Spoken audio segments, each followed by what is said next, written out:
In this video, I'm going to show you this fun resist technique using crayons and watercolors. Boom!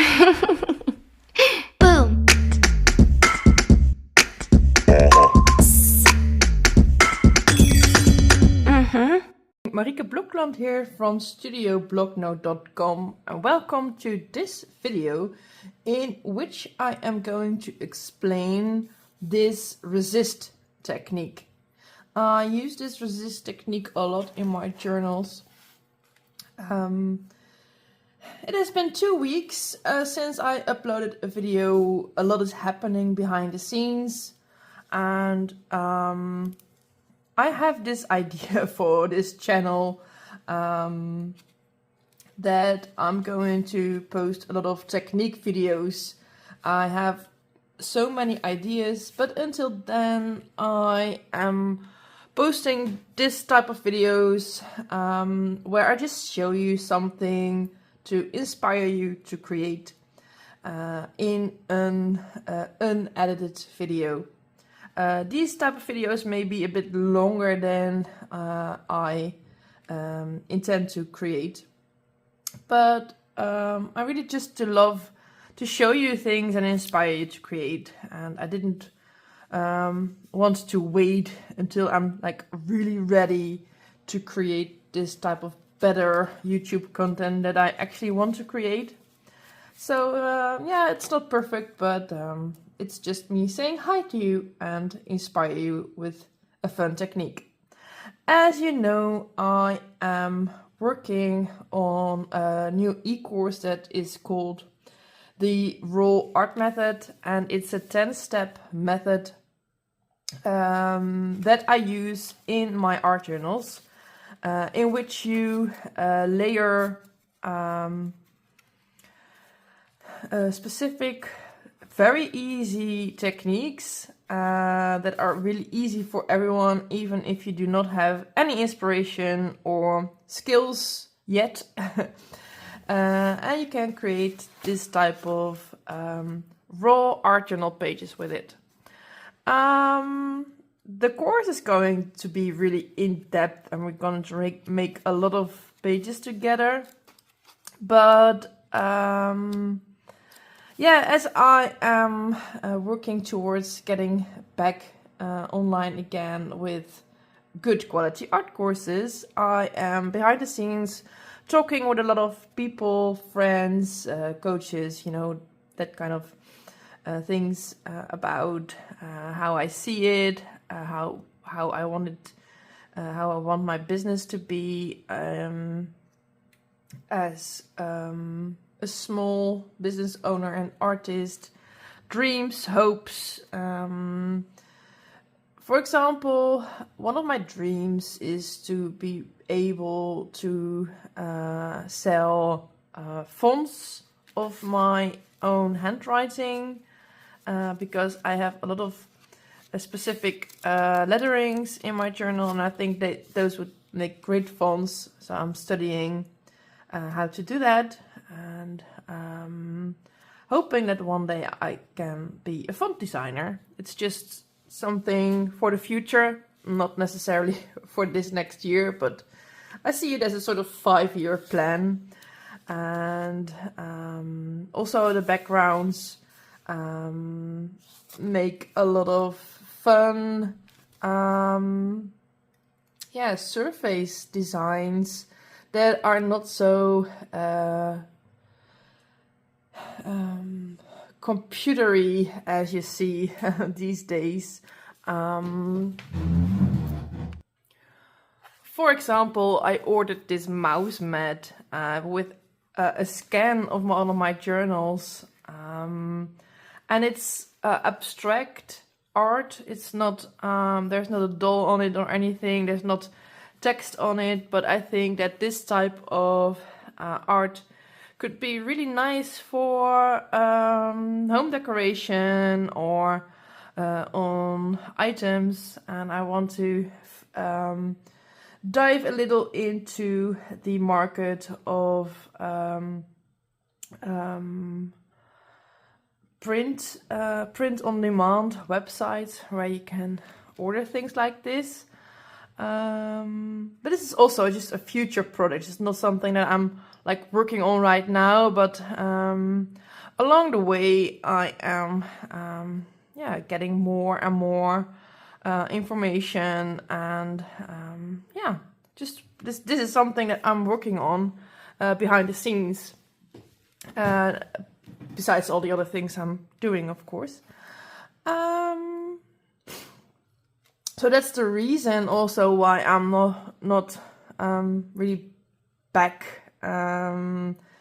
into business the way I want to, because it's just a slow process behind the scenes. I'm not only focusing on courses, I'm also really thinking for myself what I want Studio Bloknote to be,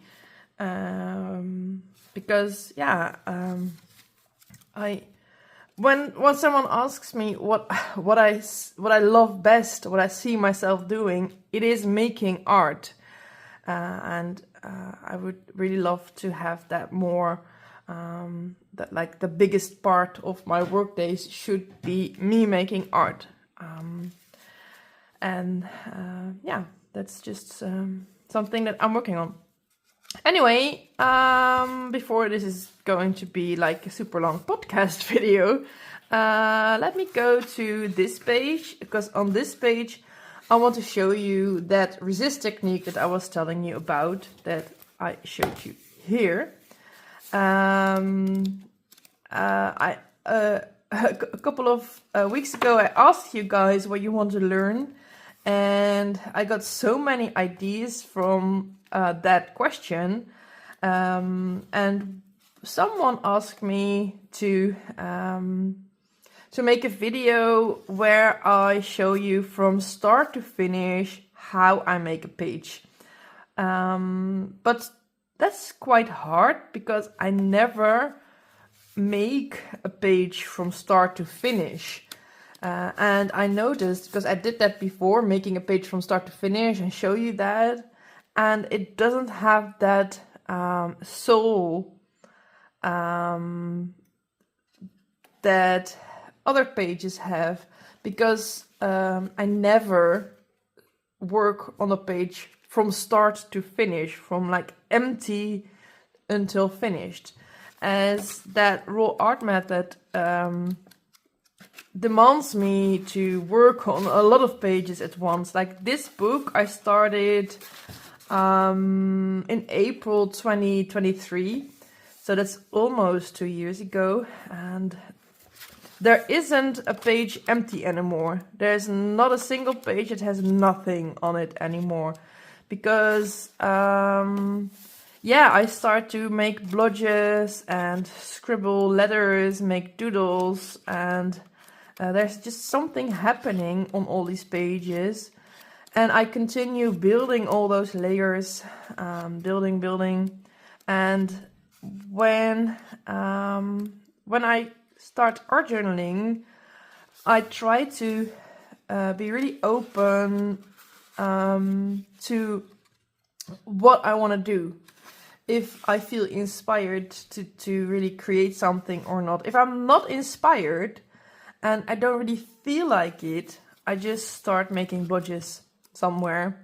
If I really have to express something that's really on top of mind, I might start writing those words that are really on the surface. And when I do have more time and I do feel a little more inspired, I might start drawing something, a doll, really finish a page and be more detailed and more specific. And that is how I actually build all those pages. And of course, there is also a phase where I can't really do that anymore because everything is filled, and then I really have to almost force myself to start finishing things, and I think that is one of my strengths, that I also finish things. I always did that. I wrote books that way. I finished courses that way, and I never really noticed that that is actually a skill. But a lot of people start things but find it hard to finish things. And of course, there are also people who find it hard to start things at all. But this process is, I think, it makes it easy to start.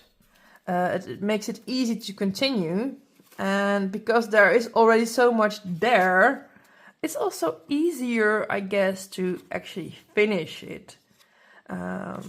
Because there's always something that inspires you. I think that's the greatest thing about the way that I work in my journal, is that it's also demands is maybe not a nice word, but it really invites you to finish pages as well.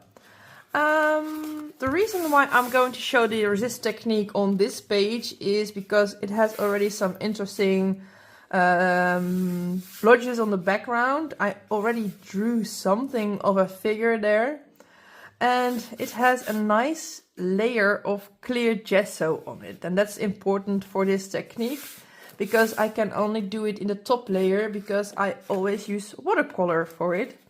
And once I added watercolor to a background, I can't really work over it anymore with acrylics, because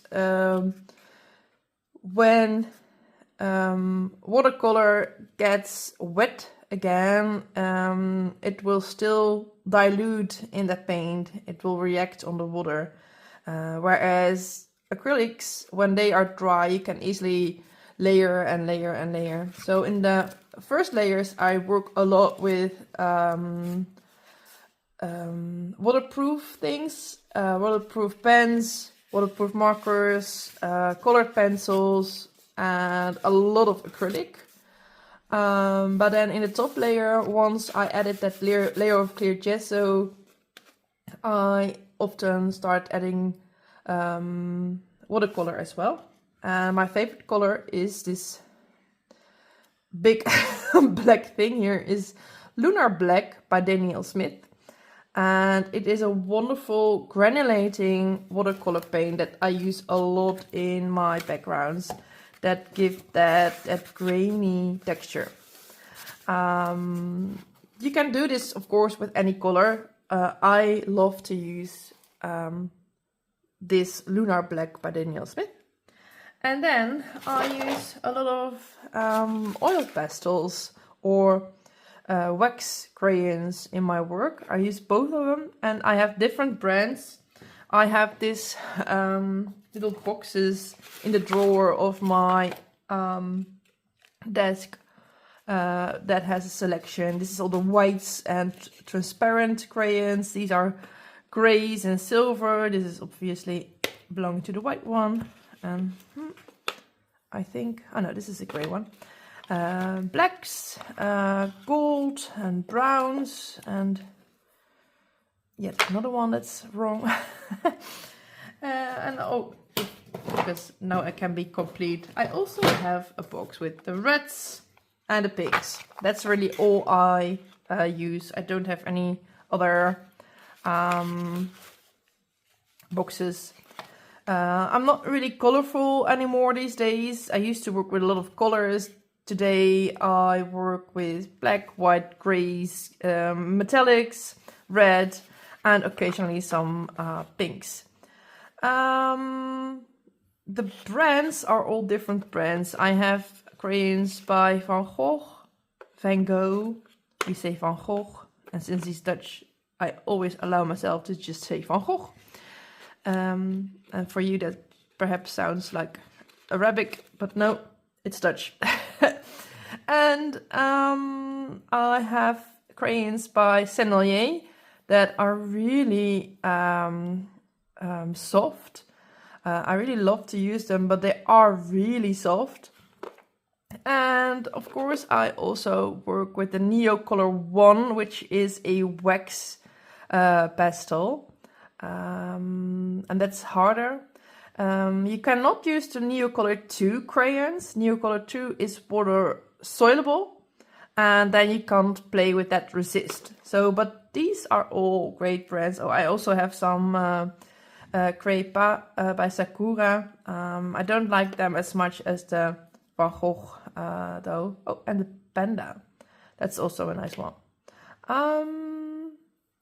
For this technique, I often use the transparent medium crayons by Sennelier. This is like an oil pastel without the pigment.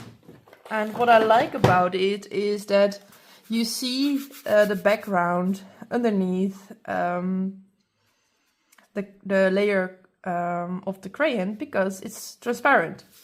And what I do is I just start making some marks in the background. In this case, around the figure and not over the figure, because I think I'm gonna paint that figure. And yeah, I just make some marks.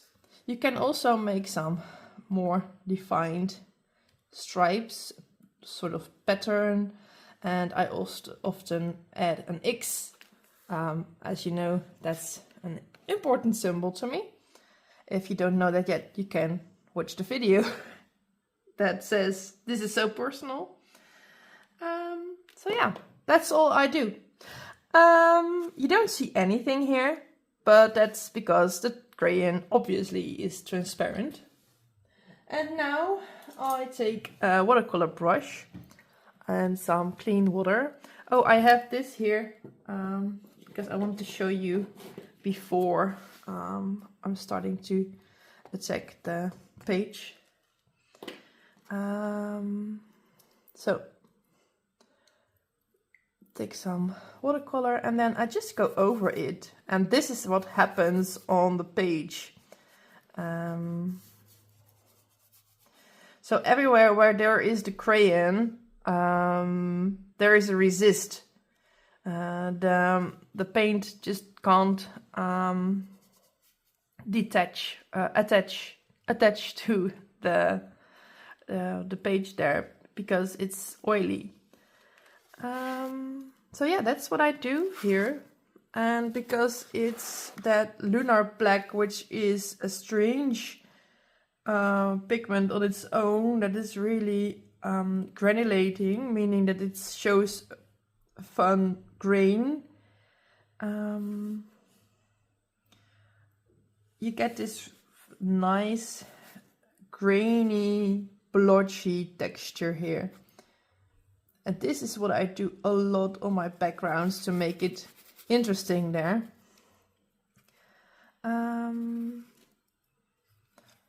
What I often do is along the sides I add less pigment, and when there is a sort of figure there, I add a little bit more along the sides of that figure. And I do that because then you get more contrast and the figure will pop out a little bit more.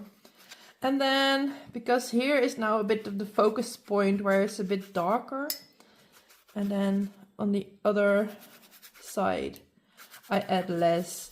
I always have this rule that I want to show something of each layer that is in the back. So I never cover anything completely, because there is always something interesting in all these layers. And for me, those layers are also like a symbol of life. I think life is very layered on its own. It's never black and white. And every layer, every storyline in your life is important. Even the dark ones, even the unpleasant ones, they all shape you. They shape your life, and that's also the beauty of life, even though it can be really tough. And that is something that is very close to art journaling, that art journaling can really be a metaphor for things all the blotches, all the layers, all the texts, the symbols that you use, they're just really reflecting where you are in your life, without really having to dive super deep in it. So you can really use it as a safe place to reflect, to develop. I think that's really important. That's art journaling is a safe place to play and discover. And okay, so this is it. You see some really interesting things happening here. Oh, what I really love, because this is now a bit flat.